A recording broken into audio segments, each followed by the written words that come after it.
Hey everyone, Maria DiPoce here, team leader with Keller Williams, Richmond West. Well, here we are. It is December 12th, 2022, and I think it's time for a little market update. I haven't done one in a minute, so let's get to it. It's some interesting numbers, you guys. I think we can learn a lot from here.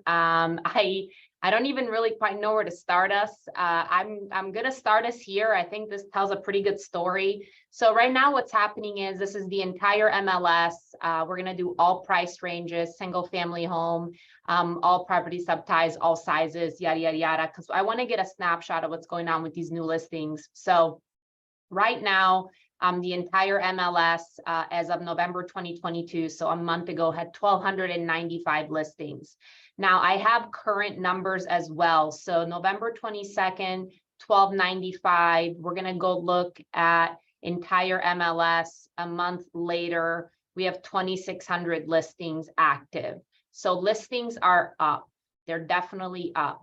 Now, when we look at trends, because that's the only thing that we can base off when we're looking at market statistics, is we're going to go back and we're going to look at what the market was doing last November, because that kind of tells us, are we in a shift? Is this apples to apples? Is this apples to oranges? So this is November 2021. We had 1,506 listings.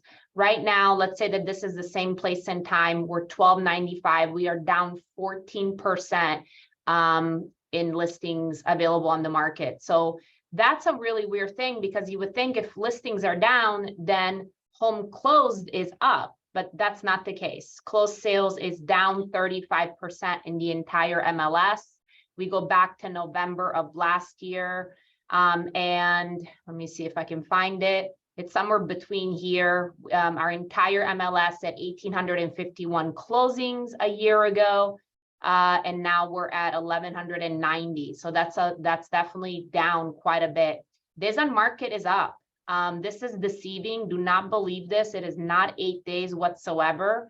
You have to really go look at average price range to see what days on market is. This says that we're up 14.3% in days on market. When we look at the actual numbers in detail, you're actually looking at 35 days on market for your average median sales price of 340. So if you're not preparing your sellers for this, this can be quite jolting for them, especially when they're coming from a market that you're experiencing 12 days on the market a year. In September, so a couple months ago, there were less than 10 days. So if you're not preparing them from this to this, and hopefully my screen is actually like sharing the right screen, okay, it is, then that's a lot. That's a lot for them to process. Why isn't my house selling in 10 days? Be careful what you're telling your agents, your clients, how many days on market it's active.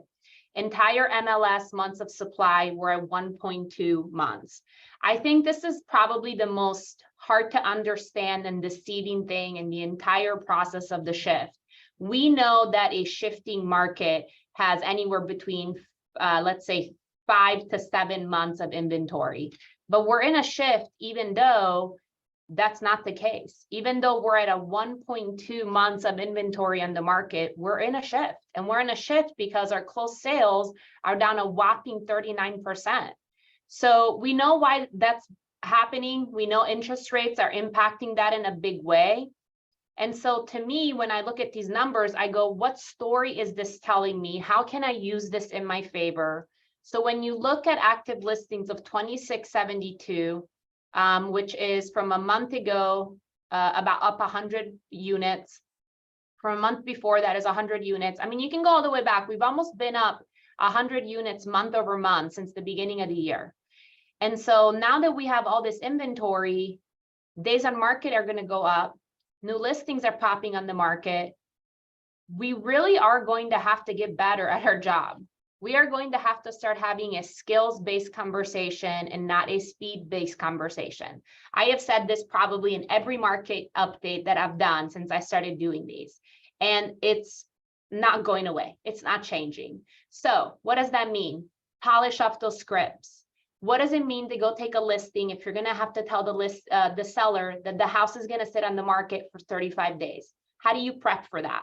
Are we going to start making call to our clients on Mondays to let them know what happened with those showings? Are we going to be using the reverse prospecting tool? Is your seller willing to come down? Are they willing to give them any credits towards their closing costs? Do you know about 2-1 buy downs? Are you familiar with mortgage programs? You know, I haven't been in sales in a really, gosh, it's probably been like 3 or 4 years that I've actually sold an actual house. And yet I have to tell you, being in real estate for 18 years, you have to be hungry right now. You have to be out there. You have to be making contacts. You have to be hitting the pavement. You got to have your advertisement out there. You got to have your marketing out there. You have to be communicating with your database at a really high level, and you have to know what you're saying and how to say it. So I hope this helps. I know it's a lot of information. Bottom line, closed sales is way down 35%. Days on market is way up. Average price point is about the same amount. We have a ton of listings on the inventory. Get your buyers in a house and manage your sellers' expectations. Those are my biggest takeaways for you guys. Have a great week, and I hope this message finds you well. Bye.